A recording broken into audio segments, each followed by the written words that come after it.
Hello and welcome to the next turn of Dominions 4 in this multiplayer free-for-all game that we are doing on YouTube with me and 6 other YouTubers. As usual, please make sure that your comments don't give me any spoilers or information I shouldn't have regarding the actions and the shenanigans of what the other players are up to. Okay, so let's have a quick look through what happened this turn. There are a number of battles. Let's first look at well, the top of the list because... So this is overkill, if there ever was. So let's go up to speed 2. I would like to not lose any units here, obviously, but sometimes you can get a little bit unlucky. This iron dust I'm actually a little bit scared about, just in terms of friendly fire. Looks like somebody died there. But all in all, a complete walkover, and that's one more province conquered for Ulm. Hooray! I am pleased. Hurry up and die. There we go. Just run now. Just. Okay, that's enough. So I lost like 1 black plate infantry, which I'd rather not, but I'm not really gonna complain too much. So that's one of the basically shitty swamp provinces, but. There was a battle in Ivermark. So Vanheim just attacked a province with a scout just to basically get information. I think he was trying to capture Ermol's main army, but instead he got this. So he basically just sacrificed the scout for nothing. I'm not entirely sure how I feel about this tactic. It seems like it could be construed as a little bit gamey. I'm not complaining. I'm just more concerned that other people might complain. I think I'm okay with it. There was a battle in Failure. Okay, this is where... So, Agathar had actually a fairly substantial group of these Agatharian infantries, and these guys are actually pretty tough. They are tougher than I thought they would be. But they attacked me, let's just pause this quickly, in that province where I had heavy knights as part of the garrison. Like, it's just too sweet. So I upped the garrison, the province defense. I had a little army in there as well. And these guys are going up against this, and it's just going to be great. I was really hoping this would happen. That being said, when the knights ran into these guys and they kind of just stood still and just took it, I kind of got a little concerned. Like, these guys are actually really tough. But fortunately, I just have complete overwhelming numbers here, which is the way I like to play. Overwhelming numbers, you know, make sure of a victory. So this is going to be the second army, it's a fairly substantial army of Agathar that I've just routed and destroyed, so things went really well against Agathar for the time being. If he had attacked me in any other province, I'm sure he would have won, and it would have caused me fairly grievous problems. And then Man got an unexpected event in Helbathia, which is barbarians. He got barbarians. How unexpected. I guess we should really skip barbarians at this point. This is his preferential defense, and it doesn't go well. No, sir. So he actually has a fort in this province, so not really the end of the world, but it does mean that he's lost control of the province. That's him over here. So his castle's under siege from barbarians, which is just embarrassing, really. But yeah, okay, so let's have a recap of exactly what and where things were. This was the battle in Tiash, which I just thumped. And Agathar's infantry was here. He attacked me here, and he just got annihilated. If he had attacked me... if he attacked me here, he got annihilated. If he had attacked me here, I think he actually would have won. Maybe. He would have had a chance of winning. Maybe not. Look, actually, I think if he attacked anywhere, he would have died. But that being said, those Agatharian infantries are much tougher than I thought they would be.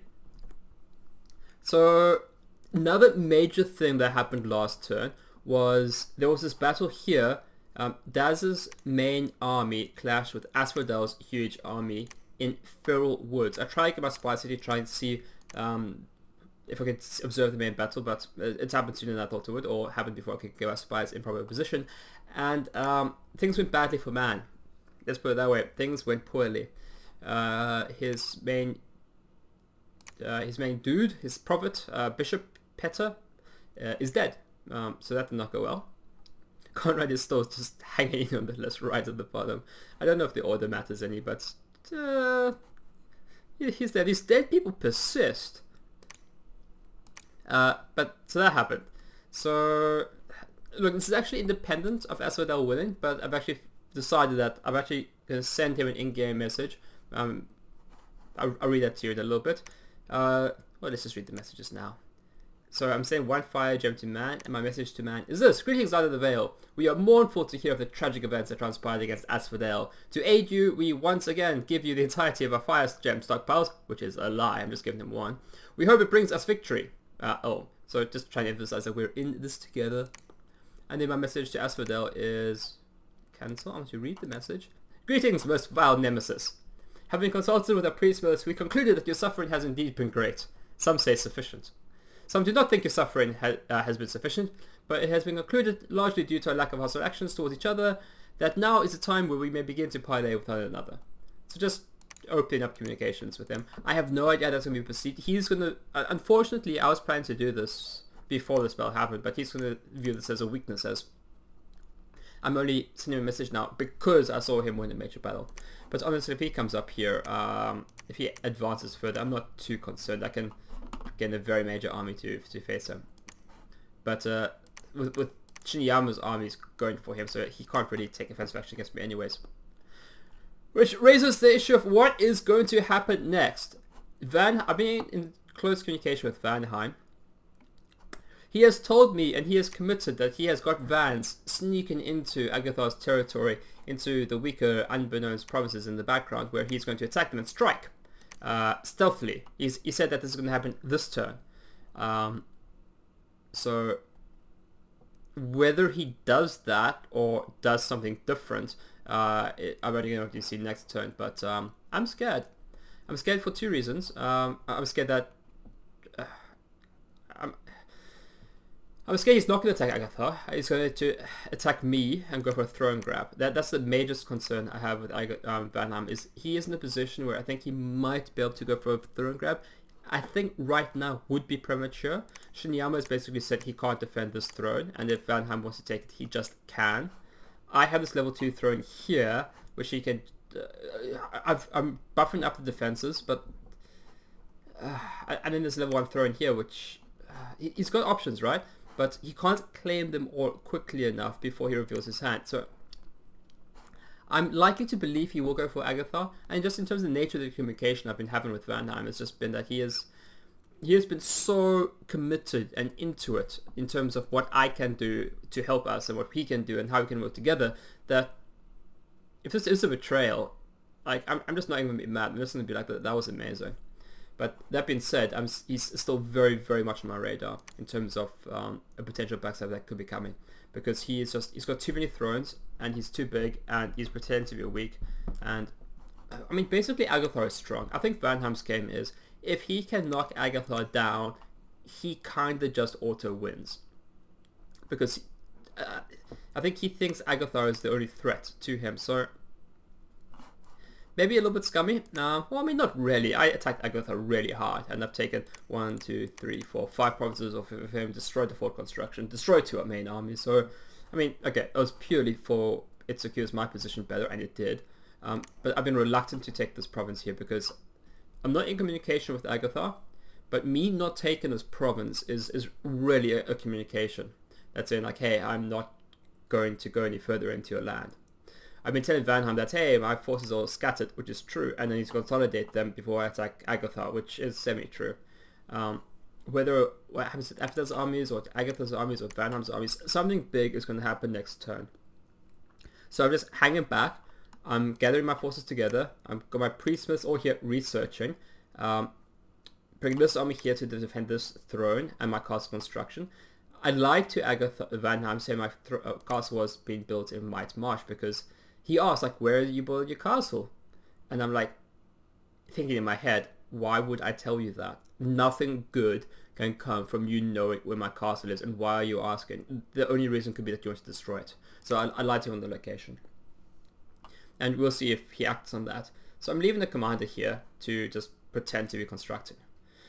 So we've got a small, relatively smallish force to take the sinks back, moving this force up here to consolidate.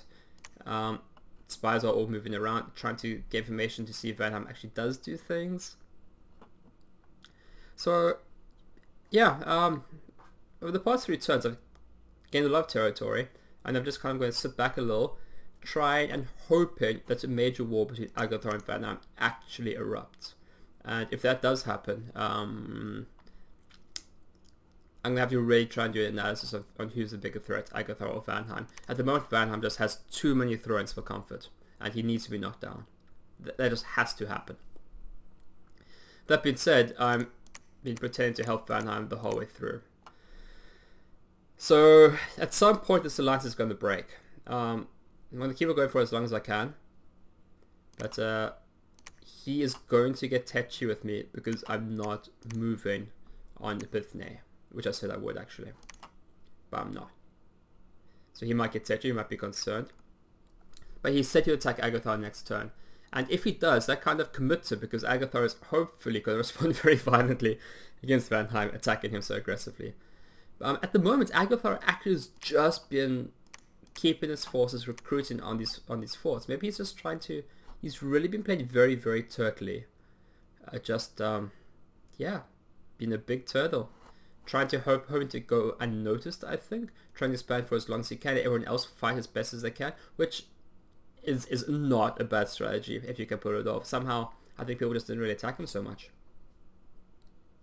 So that's that. That's definitely tomorrow. The next turn's going to be a big turn. A lot of things are going to happen. I don't anticipate being any major battles. I hope. Nothing I'm planning for. But yeah, please join me next time to see the conclusion of what happens next turn. This is actually really getting intense. Okay, thank you, bye.